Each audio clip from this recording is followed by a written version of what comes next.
इस कहानी के लेखक है संजय कांबले। सुबह ड्यूटी पर जाने में देर हो गई थी।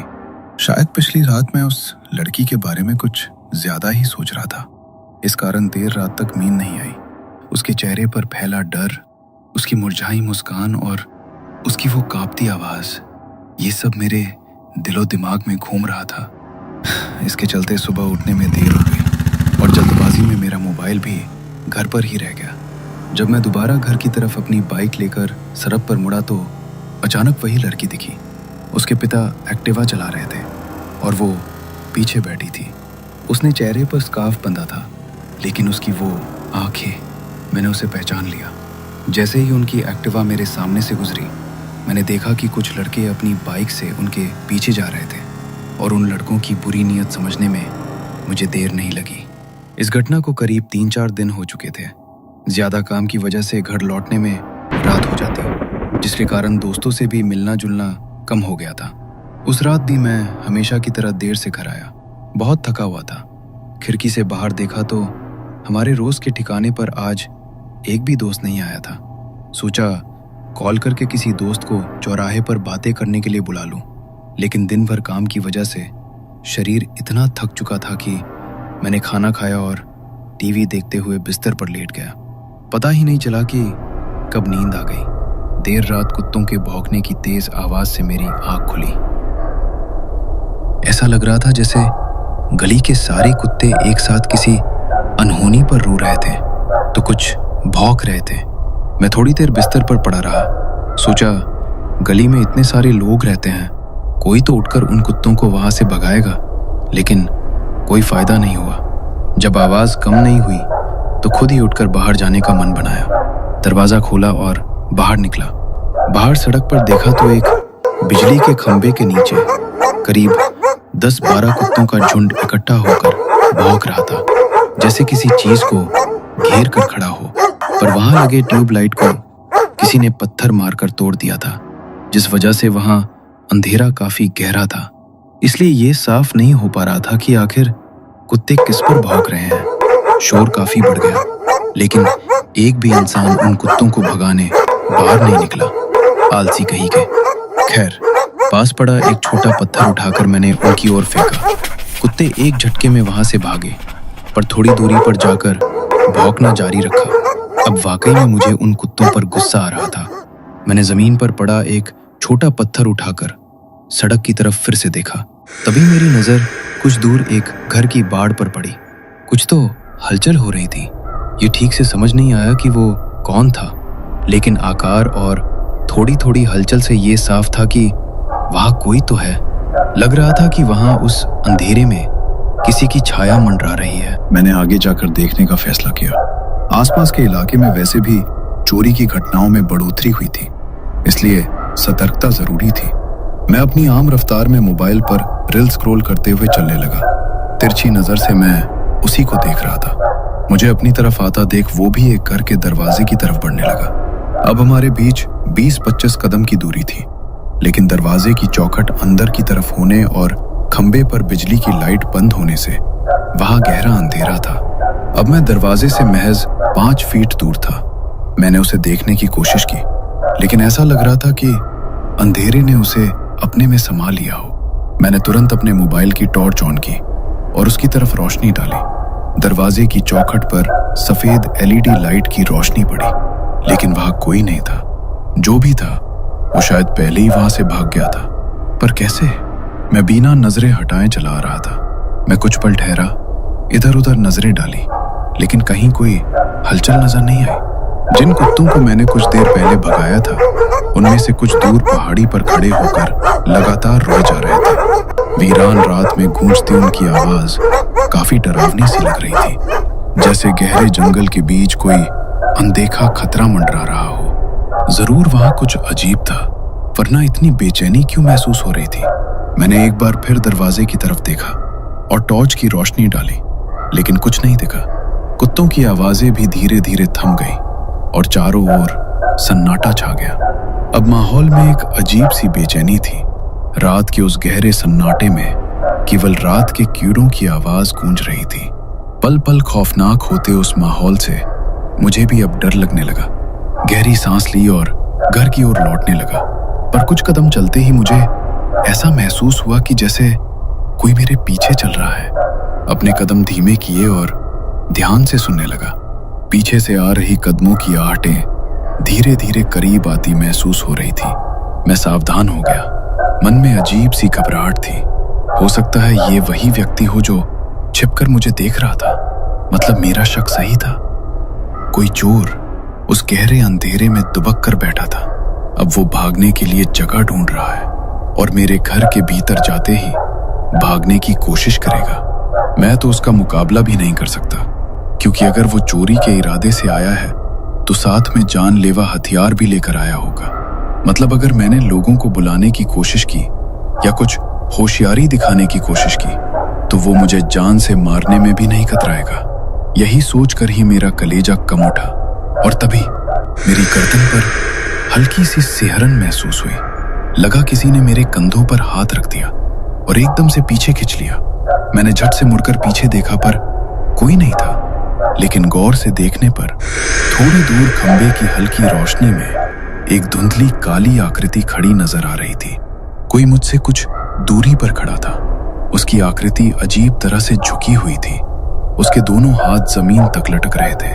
वो पूरी तरह स्थिर था, लेकिन उसकी रूखी और सख्त लाल आंखें मुझ पर टिकी थी, जैसे मेरे अंदर झांक रही हूं और मेरे दिल में बसे उस डर को महसूस कर रही हूं।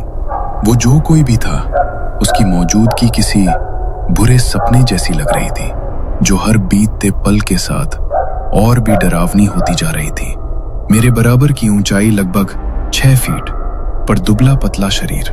उस धुंधले काले रंग की आकृति को देख मेरी धड़कनें तेज हो गई, जैसे डर से एक सिहरन दौड़ गई हो। मेरे अंदर की तो ताकत ही खत्म हो गई थी।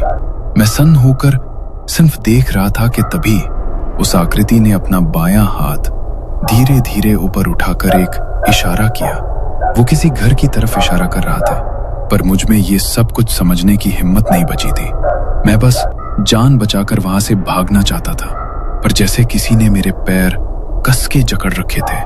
अब मेरे पास एक ही चारा था, जोर से चिल्लाकर लोगों को बुलाऊं, लेकिन उन कुत्तों के तेज भौंकने की आवाज से जो लोग बाहर नहीं निकले, क्या उन्हें मेरी आवाज सुनाई देगी? मैं बिल्कुल बेबस था, पर तभी कुछ हुआ।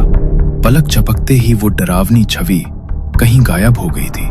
मैं कुछ समझ पाता उतने में कुछ दूर एक घर के बाहर की लाइट शुरू हो गई और घर से कोई बाहर निकला। वो गाड़ी निकालकर कहीं जा रहे थे। मुझे देखकर अपनी गाड़ी रोककर पूछा, बेटा कोई रिक्शा वाला अभी आ सकता है? हाँ, पर क्या हुआ? पेशेंट को अस्पताल ले जाना है। मैंने एक दोस्त को फोन लगाया और उससे बात करते हुए उनके साथ उनके घर पहुंचा। वो लड़की जमीन पर पड़ी थी। उसकी खोखली आंखों के नीचे गहरे काले घेरे थे। बेजान बाल और थके हुए चेहरे पर अजीब सा तनाव था। उसकी माँ उसके सिरहाने बैठे धीरे धीरे उसे शांत करते हुए उसकी बेजान पड़ी कलाई को सहला रही थी। प्रिया, चिंता मत करो बेटी, सब ठीक हो जाएगा। उसकी माँ ने हमारी तरफ देखते हुए कांपते स्वर में पूछा, गाड़ी का इंतजाम हुआ? उसे अस्पताल में भर्ती कराया गया। उसकी माँ और पिता दोनों गुमसुम चिंता में थे। भाई शायद कहीं काम से गांव गया था। मैं वहीं रुक गया, सोचते हुए कि शायद उन्हें मेरी जरूरत पड़े। डॉक्टरों ने जांचें शुरू कर दी थी। शरीर का स्कैन हो रहा था और खून की जांच की रिपोर्ट आने वाली थी। मैं बाहर खड़ा होकर दरवाजे के शीशे से झांक रहा था। प्रिया बेहोश पड़ी थी और लोहे के स्टैंड पर लटकी बोतल से बूंद बूंद ग्लूकोज उसकी नसों में उतर रहा था। उसके सिर के पास एक ECG मशीन की लगातार बीप बीप की आवाज कमरे में गूंज रही थी।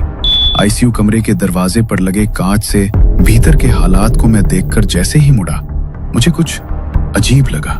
मैंने दोबारा भीतर झांक कर देखा तो कमरे के एक कोने में हल्की हलचल महसूस हुई, ठीक उस छोटी सी मेज के पास जहां दवाइयां रखी हुई थी। मैं ठिठक गया। एक ठंडी सिहरन मेरे शरीर में दौड़ गई। मैंने भौहें सिकोड़कर उस ओर ध्यान से देखा। वो आईसीयू के कमरे के दाहिने कोने में एक छाया सी खड़ी थी। डॉक्टर या नर्स का वहां होना संभव नहीं था, लेकिन वो छाया बिल्कुल स्थिर, गंभीर और भूरे रंग की थी। मैंने बेंच पर बैठे उसके पिता को बुलाया। अंकल, बोलो बेटा, क्या बात है? मैंने इशारे से कहा। क्या आपको उस कोने में कुछ नजर आ रहा है? वो थोड़ा हैरान हुए और भीतर झांक कर देखने लगे। किस कोने में? मैंने दोबारा शीशे के पार झांका, पर वो छाया अब नजर नहीं आ रही थी।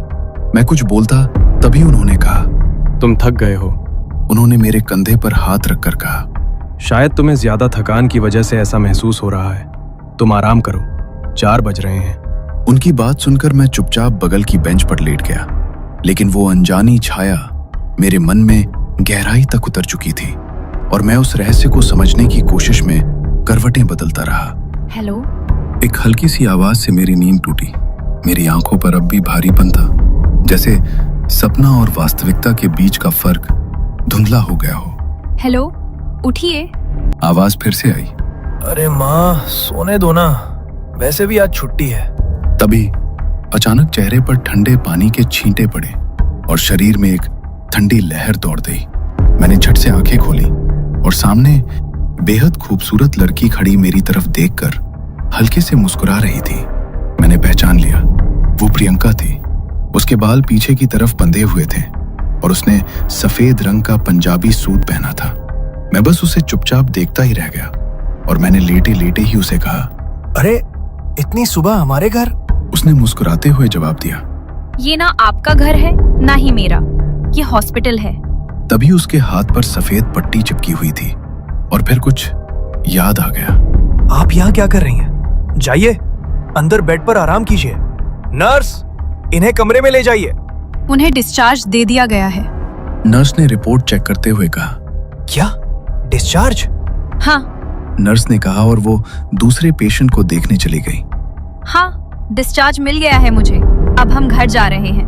प्रिया ने भी मुस्कुराते हुए कहा। ये क्या हो रहा है? मुझे कुछ भी समझ में नहीं आ रहा। मैं पूरी तरह से कंफ्यूज हो गया था, लेकिन प्रिया की हालत में जो बदलाव दिखाई दे रहा था वो साफ साफ बता रहा था कि वो अब पहले जैसी नहीं है।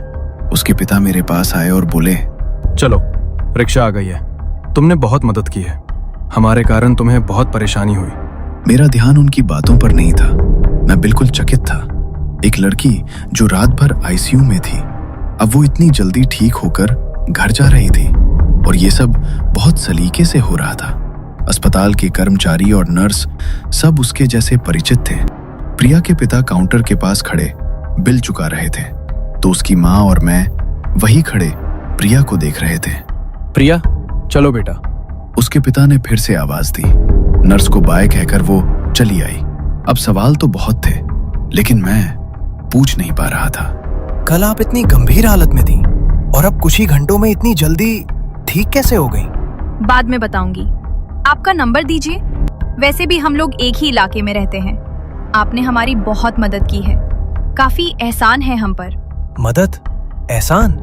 कैसी बात कर रही है आप? मैंने सामान्य लहजे में पूछा। तभी प्रियंका की माँ ने कहा, तुम नहीं समझोगे। जिस अपार्टमेंट में हम रहते थे, वहां जब ऐसा कुछ होता तो पड़ोस के लोग दरवाजे के कीहोल से प्रिया की हालत देखते, हमारी परेशानी देखते थे, लेकिन कोई मदद करने नहीं आता था। आस पड़ोस की बात तो दूर की है, प्रिया की हालत की वजह से खून के रिश्ते भी हमसे दूर हो गए हैं। हालत? मैं कुछ समझा नहीं। माँ कुछ बोलती, लेकिन प्रिया ने बात काटते हुए कहा, चलो, रिक्शा आ गई है। वे रिक्शे में बैठकर घर के लिए निकले और मैं अपनी बाइक पर जाने लगा, लेकिन इस हड़बड़ी में प्रिया का नंबर जरूर याद रख लिया था।